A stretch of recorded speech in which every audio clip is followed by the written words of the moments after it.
Bollywood silver screen presenting नोहा। जिस तरह से हर एक धर्म का इतिहास होता है, हर एक धर्म के ग्रंथ होते हैं और उन ग्रंथों की सच्ची कहानियां होती हैं जिन्हें हम सदियों से सुनते और पढ़ते आए हैं, उसी तरह से ये भी बाइबल की एक सच्ची कहानी है। और इस कहानी में ये दिखाया जाता है कि इस दुनिया के पहले आदमी और औरत एडम और ईव को जब ईश्वर ईडन गार्डन से बाहर निकाल देते हैं तो उसके बाद उनके 3 बेटे होते हैं जिनका नाम होता है केन, एबल और सेत।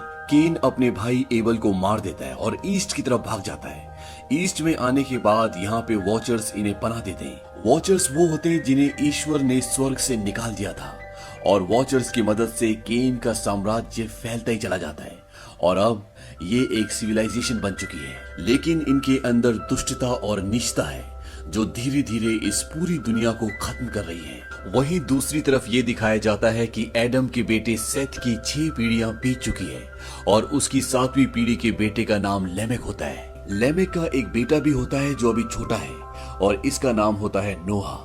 लेमेक अपने बेटे को अपने वंश के बारे में बता रहा होता है, तभी उन्हें कुछ आदमियों के आने की आवाज सुनाई देती है और लेमेक अपने बेटे नोहा को छुपने के लिए कहता है और वो उन सब के सामने जाता है। ये केन का वंशज है जो अपने लोगों के साथ यहाँ पर जोहार, जो कि एक कीमती पत्थर होता है, उसके लिए है और इसका नाम होता है ट्यूबल केन। लेमेक ट्यूबल को बोलता है कि ये रचयिता की यानी कि ईश्वर की भूमि है। इस बात से ट्यूबल को गुस्सा आता है। वो कहता है कि वो रचयिता जिसने हमें श्राप दिया, मेरे लोग भूख से मर रहे हैं। और तभी वो देखता है कि उसके हाथ में एक कपड़े की पट्टी होती है और वो समझ जाता है कि ये सेथ का वंशज है और वो उसे मार देता है। नोहा पत्थर के पीछे से सब कुछ देख रहा होता है, लेकिन वो अभी बहुत छोटा है, वो कुछ नहीं कर सकता, इसीलिए वो वहां से भाग जाता है। कई साल बीत जाते हैं और अब नोहा बड़ा हो चुका है, उसकी शादी हो चुकी है और उसके 3 बच्चे भी होते हैं। और एक दिन जब वो अपने बच्चों के साथ एक पहाड़ी पर होता है, तभी आसमान से पानी की एक बूंद जमीन पर गिरती है और जैसी वो बूंद जमीन पर गिरती है, तुरंत वहां पर एक छोटा सा फूल का पौधा होता है और उस पर एक फूल भी होता है। ये देखकर वो हैरान होता है। नोहा आकाश की तरफ देखता है, लेकिन आकाश में एक भी बादल नहीं होता। नोहा को कुछ समझ नहीं आता कि ये क्या हुआ और क्यों हुआ। तभी वहां पर एक घायल जानवर आता है जिसे किसी इंसान ने तीर से घायल किया होता है और जब नोहा उसके पास आता है तो वहां पर वो लोग आ जाते हैं। वो कहते हैं कि ये हमारा शिकार है, लेकिन नोहा उन सबको मार देता है क्योंकि अगर वो उन्हें नहीं मारेगा तो वो लोग इसे मार देंगे। नोहा के बच्चे उससे पूछते हैं कि ये लोग इन्हें मार कर क्यों खाते हैं। नोहा बोलता है कि उन्हें ऐसा लगता है कि उन्हें इनसे शक्ति मिलती है। उसके बच्चे पूछते हैं क्या ये सच है। नोहा बोलता है कि नहीं, शक्ति सिर्फ ईश्वर से मिलती है और किसी भी चीज से नहीं। और इसके बाद ये सब अपने घर आ जाते हैं और रात को नोहा को सपना आता है और उस सपने में वो देखता है कि दोबारा से पानी की एक बूंद जमीन पर गिरी और वहां पर एक फूल उग गया। और इसके बाद वो ये भी देखता है कि पूरी दुनिया पानी के अंदर डूब चुकी है, यानी कि ये पूरी दुनिया खत्म हो गई। और वो उठ जाता है और वो समझ जाता है कि ये महज एक सपना नहीं है, बल्कि इस दुनिया में जल प्रलय आने वाली है। इसीलिए वो अपने पूरे परिवार को लेकर अपने दादा मिथुसला से मिलने के लिए निकल पड़ता है। हालांकि उसे नहीं पता होता कि उसके दादा जिंदा हैं भी कि नहीं, लेकिन सपने में उसने उनका पर्वत देखा होता है, इसीलिए उसे लगता है कि वो जिंदा है। दरअसल ये वो वक्त था जब भविष्यवाणियों का सच होना, सपनों का सच होना, ये सब बहुत आम बात थी। और अब नोहा अपने पूरे परिवार को लेकर अपने दादा से मिलने के लिए निकल पड़ता है और तभी उन्हें रास्ते में एक घायल लड़की मिलती है। इसका नाम ईला होता है, जिसे कुछ लोगों ने मारा होता है। वो उसे कहते हैं कि तुम्हें कुछ नहीं होगा और तभी वो देखते हैं कि पीछे से बहुत सारे लोग आ रहे होते हैं और ये सब इनको मारना चाहते हैं। और अब नोहा अपने परिवार को बोलता है कि चलो यहाँ से, हमें जाना होगा। और वो ईला को लेकर वहां से भागना शुरू कर देते हैं, लेकिन वो लोग उन तक पहुंचने वाले होते हैं। और तभी नोहा अपने बेटे शैम को बोलता है कि अपनी माँ का ध्यान रखना, और वो उन सबको वहां से जाने के लिए कहता है। और अब ये सब लोग जो इनका पीछा कर रहे हैं वो नोहा तक पहुंच जाते हैं और तभी वहां पर एक वॉचर आ जाता है और उस वॉचर को देखकर सभी लोग रुक जाते हैं। वो वॉचर नोहा को मारता है जिससे वो बेहोश हो जाता है और जब नोहा की आंखें खुलती है तो वो अपने परिवार के पास होता है।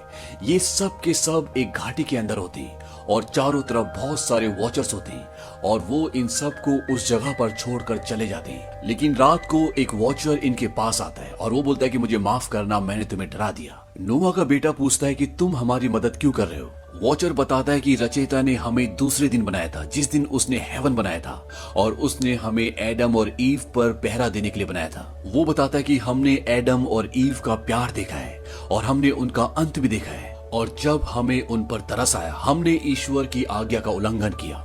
उस वक्त हम पत्थर के नहीं थे, बल्कि हम एक रोशनी थे, और ईश्वर की आज्ञा का उल्लंघन करने पर हमें धरती पर फेंक दिया गया, और उसके बाद तुम्हारी धरती ने हमें पत्थर और मिट्टी से ढक लिया। लेकिन फिर भी हमने इंसानों की मदद की, उन्हें वो सब कुछ सिखाया जो हमें आता था। दरअसल वॉचर्स ने एडम के बेटे केन की मदद की होती है, और जिसकी वजह से उसका साम्राज्य इतनी दूर दूर तक फैल गया होता है। लेकिन जो भी वरदान हमने उन्हें दिए थे, उन्होंने उन सब को हिंसा में बदल दिया और हमारे खिलाफ खड़े हो गए, हमें मारने लगे। और तब एक इंसान ने हमारी मदद की, और वो थे तुम्हारे दादा मैथुसला। हमने ईश्वर से प्रार्थना की कि हमें वापस ले ले, लेकिन वो खामोश था। और अब तुम ये कहते हो कि तुमने ईश्वर का बुलावा सुना है, और इसी वजह से मेरे साथ का कोई भी तुम्हारी बातों पे यकीन नहीं करता। दरअसल नोआ ने इन्हें ये सारी बातें पहले बताई थी, लेकिन ये सब उस पर विश्वास नहीं करते, क्योंकि इंसान ने ईश्वर की बात ना मानकर उसको धोखा दिया था और आज इस दुनिया को पूरी तरह से बर्बाद कर दिया है। लेकिन फिर भी ये वॉचर नोआ पे विश्वास करता है। वो कहता है कि मुझे तुम पर एडम की झलक दिखती है, वो एडम जिसकी मदद के लिए मैं यहाँ पर आया था, और इसीलिए मैं तुम्हारी मदद कर रहा हूँ। अब ये सब के सब उस पर्वत तक पहुंच जाते हैं जो नोहा ने अपने सपने में देखा था, जहां उसके दादा रहते हैं। और जब नोहा उस पर्वत के ऊपर जाता है तो उसके दादा जिंदा होते हैं, और वो अपने दादा को बताता है कि मैंने सपने में एक जल प्रलय देखी जिसमें पूरी दुनिया खत्म हो जाएगी, लेकिन उससे बचना कैसे ये मैंने नहीं देखा। उसके दादा उसे बोलते हैं कि ईश्वर ने तुम्हें चुना है और वही तुम्हें सही रास्ता दिखाएंगे। और तभी नोआ को कुछ विजन्स आते हैं, और वो देखता है कि जल प्रलय से पूरी दुनिया पानी में डूब चुकी है, लेकिन यहाँ पर अभी भी कुछ जानवर हैं जो तैरते हुए ऊपर जा रहे होते हैं, और ऊपर उसे एक बहुत बड़ी नौका दिखती है। और इसके बाद उसके विजन्स खत्म हो जाते हैं। अब नोआ के दादा उसे एक बीज भी देते हैं, और वो उसे बताते हैं कि ये ईडन गार्डन यानी कि इस दुनिया की पहली वाटिका का बीज है, जहाँ पर एडम और ईव रहते थे। और वो उस बीज को लेकर पर्वत से नीचे उतर जाता है। नीचे उतरने के बाद वो उस बीज को एक जगह बो देता है और रात को सो जाता है। और जब वो सुबह उठता है तो वो देखता है कि जो वॉचर उन्हें यहाँ तक लेकर आया होता है उसे 2 और वॉचर्स पकड़ कर ले जा रहे होते हैं, क्योंकि उनके हिसाब से उसने गद्दारी की है। वो इंसानों की मदद नहीं करना चाहते। लेकिन तभी वहां पर नोआ आ जाता है। नोआ उन्हें रोकता है, और उनमें से एक वॉचर नोआ को मारने के लिए आता है। पर इससे पहले कि वो वॉचर नोआ को मारता, जमीन से पानी निकलना शुरू हो जाता है, और वो पानी उस जगह से निकलता है जहां पर उसने बीज बोया था। और वो पानी वहां पर चारों तरफ फैल जाता है, और जो भूमि अभी तक पूरी तरह से बंजर थी, जहां पर पेड़ का नामो निशान नहीं था, वहां पर एक हरा भरा छोटा सा जंगल उग जाता है। नोआ का बेटा बोलता है ये क्या है? नोआ बोलता है कि ये हमारी नौका है, हम इससे नाव बनाएंगे। और अब वॉचर्स को भी यकीन हो जाता है कि नोआ सही बोल रहा है, ईश्वर का उसे कोई संदेश है। और वो उसे कहते हैं कि हम तुम्हारी नौका बनाने में मदद करेंगे। और ये नौका सिर्फ इन लोगों के लिए नहीं, बल्कि इस दुनिया के हर एक जीव जंतु के लिए, चलने वाले, रेंगने वाले, उड़ने वाले, सबके लिए होगी। इसीलिए इन्हें एक बहुत बड़ी नौका बनानी पड़ेगी। और इन्हें नौका बनाते बनाते कई साल हो जाते हैं, और नोहा के बच्चे भी अब बड़े हो चुके हैं, और इनकी नौका काफी हद तक तैयार हो जाती है। और एक दिन बहुत सारे पंछी इनकी नौका की तरफ उड़ते हुए आते हैं, क्योंकि उन सबको ईश्वर का आदेश होता है। और इसीलिए हर एक जाति में से एक पंछियों का जोड़ा यहाँ पर आता है, ताकि जब सृष्टि पूरी तरह से जलाशय हो जाए तो हर एक जाति का एक जोड़ा बचा रहे, जो आगे चलकर अपनी जाति को बढ़ाए। और इसके साथ साथ यहाँ पर सारे जानवर भी आ जाते हैं, रेंगने वाले, चलने वाले। और अब नोहा को समझ में आ जाता है कि वो वक्त आने वाला है जब जल प्रलय होगी। लेकिन तभी यहाँ पर वो आदमी आ जाता है जिसने नोहा के पिता को मारा था, जिसका नाम ट्यूबल केन है। ट्यूबल केन नोहा को बोलता है कि मैंने चमत्कारों के बारे में सुना था, लेकिन मैंने उन पर विश्वास नहीं किया। लेकिन जब मैंने कई पक्षियों को इस तरफ आते हुए देखा तो मुझे भी यहाँ पर आना पड़ा। ट्यूबल केन को अभी प्रलय के बारे में कुछ नहीं पता होता, लेकिन उसे नोहा सब कुछ बताता है। वो कहता है कि एक नाव है, और इस सृष्टि में जब जल प्रलय आएगी तो हम इस नाव से मासूमों को बचाएंगे। ट्यूबल कहता है कि ईश्वर क्या होता है हमें इसके बारे में कुछ नहीं पता, लेकिन हमने उसकी आवाज कई बार सुनी है। उसने हमें इस संसार में भटकने के लिए छोड़ दिया, हम अनाथ हैं। लेकिन ट्यूबल फिर भी इस जगह पर अपना कब्जा करना चाहता है। और तब नोआ उसे बताता है कि मैं सेत की 8वीं पुस्त हूँ, और तुम सब के सब यहाँ से अपने शहरों के लिए वापस लौट जाओ, हम सब का न्याय हो चुका है। दरअसल एडम के 3 बेटे होते हैं, जिसमें से एक का नाम सेत और दूसरे का नाम कैन होता है। नोआ सेत का वंशज है, और ट्यूबल कैन का। यहाँ पर ट्यूबल के साथ बहुत सारे लोग होते हैं, वो उनका राजा है, इसीलिए वो यहाँ पर नोआ की नाव को हथियाना चाहता है। लेकिन तभी वहाँ पर जो वॉचर्स होते हैं वो सब के सब खड़े हो जाते हैं, जिन्हें अभी तक ट्यूबल ने नहीं देखा था। और उन वॉचर्स को देखकर ट्यूबल के लोग डर जाते हैं। ट्यूबल नोआ को बोलता है कि तुम एक जल प्रलय का दावा कर रहे हो, अगर ईश्वर ने ऐसा किया तो मैं तुम्हारे साथ तुम्हारी नाव में तैरूंगा। नोआ बोलता है कि तुम्हारी जाति वालों के लिए उसमें कोई भी जगह नहीं है। इसके बाद ट्यूबल वहां से जाता है और जाने से पहले वो ये कहता है कि मैं चमत्कारों से नहीं डरता, और अगर वो हमें डराएगा तो मैं एक बार फिर लौटूंगा, वो भी दुगनी सेना के साथ। और वहां से जाने के बाद वो बहुत सारे हथियार बनाना शुरू करता है, क्योंकि वो उन पर हमला करना चाहता है। लेकिन यहाँ पर ट्यूबल के लोग भूख से मर रहे होते हैं, उनकी हालत बहुत खराब होती है और उन्हें जंग नहीं बल्कि भोजन की जरूरत है। वहीं दूसरी तरफ ये दिखाया जाता है कि नोआ का जो छोटा बेटा होता है, जिसका नाम हैम है, वो अपने पिताजी से बोलता है कि आपने वादा किया था कि आप हमारे लिए पत्नियां लेकर आओगे। नोआ बोलता है कि ऐसा कुछ नहीं होने वाला, तुम अपना काम करो, हमें जल्दी से जल्दी काम खत्म करना है, जल प्रलय आने वाली है। और इस बात से हैम नाराज होकर वहां से चला जाता है।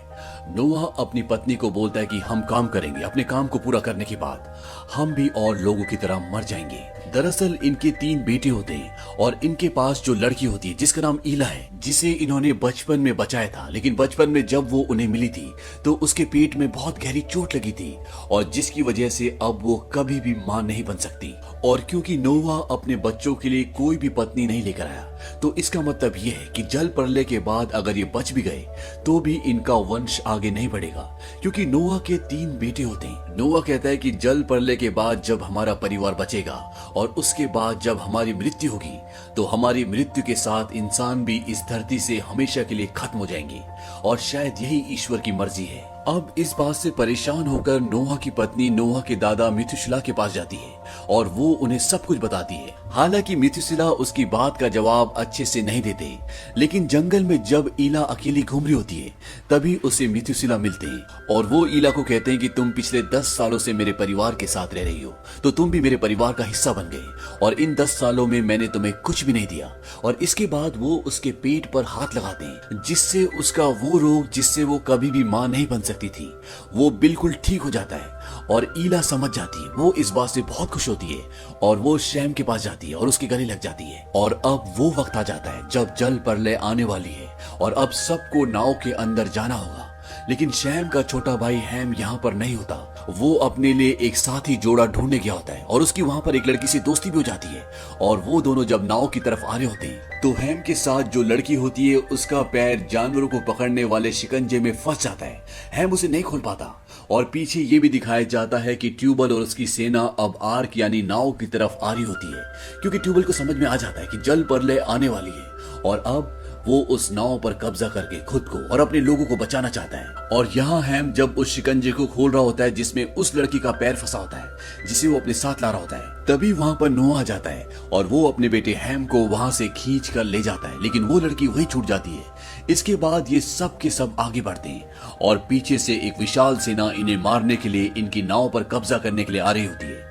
लेकिन यहाँ पर जो वॉचर्स होते हैं वो उस पूरी सेना को रोकते हैं और जिसकी वजह से नोआ और उसका बेटा हैम अपनी विशाल नाव तक पहुंच जाते हैं। और यहाँ पर वॉचर्स और ट्यूबल और उसकी सेना के बीच में एक बहुत बड़ी जंग शुरू हो जाती है और इस जंग में वो कई वॉचर्स को मार भी देते हैं। और इससे पहले कि वो नाव तक पहुंचते, पानी आसमान से धरती से चारों तरफ से आना शुरू हो जाता है और इस जल प्रलय में वहां पर जितने भी लोग होते हैं सब के सब पानी में बहना शुरू हो जाते हैं और उनकी नाव जो कई सालों से जमीन पर थी अब वो पानी के ऊपर तैरना शुरू हो जाती है और धीरे धीरे पूरी धरती पानी में पूरी तरह से डूब जाती है।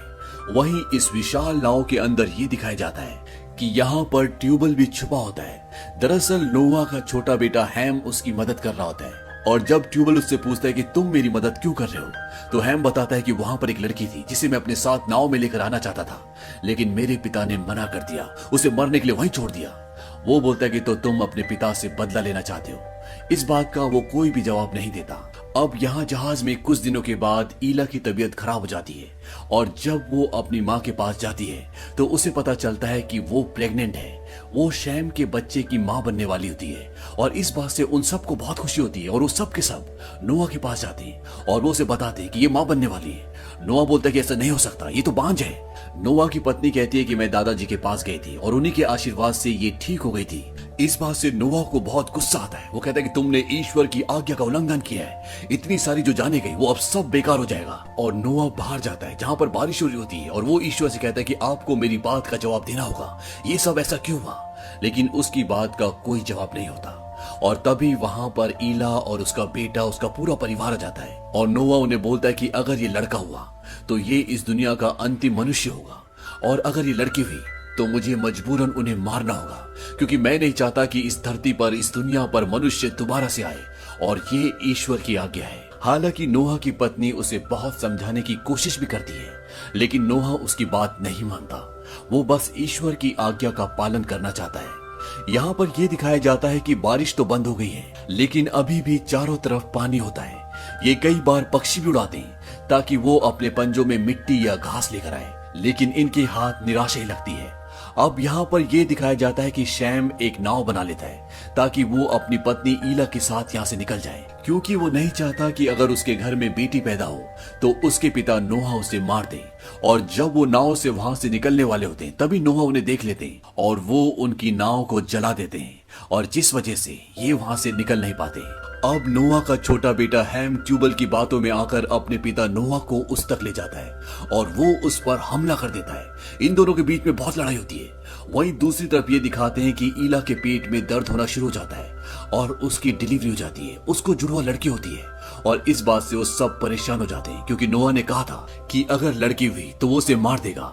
यहाँ पर ट्यूबल और नोहा की लड़ाई में ट्यूबल नोहा को मारने वाला होता है और वो उसे मारने से पहले कहता है कि मुझे तुम्हारे पिता के साथ तुम्हें भी मार देना चाहिए था। लेकिन इससे पहले कि वो नोहा को मारता, पीछे से हैम आकर ट्यूबल को मार देता है और अब इनकी नाव भी एक चट्टान से टकराकर रुक चुकी होती है।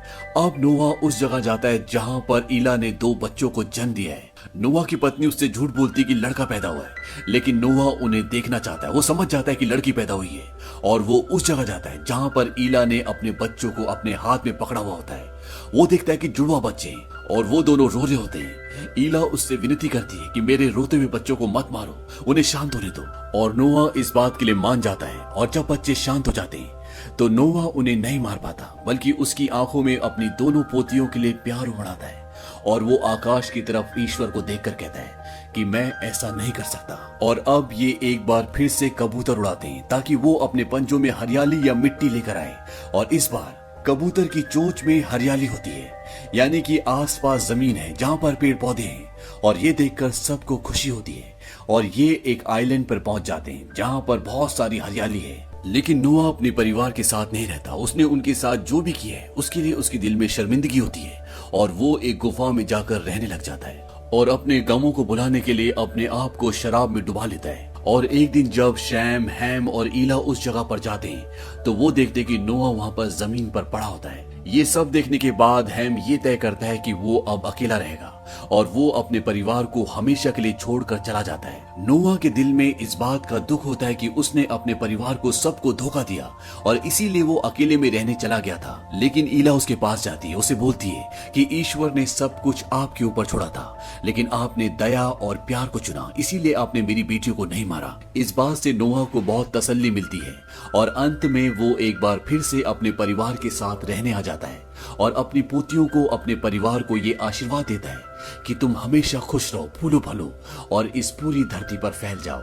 और इसी के साथ ये कहानी खत्म हो जाती है। ये फिल्म सन 2014 में रिलीज हुई थी और इस फिल्म का बजट था $125 मिलियन और इस फिल्म ने बॉक्स ऑफिस पर कमाई की थी $363 मिलियन की। उम्मीद करते हैं कि बाइबल की ये कहानी आपको पसंद आई होगी।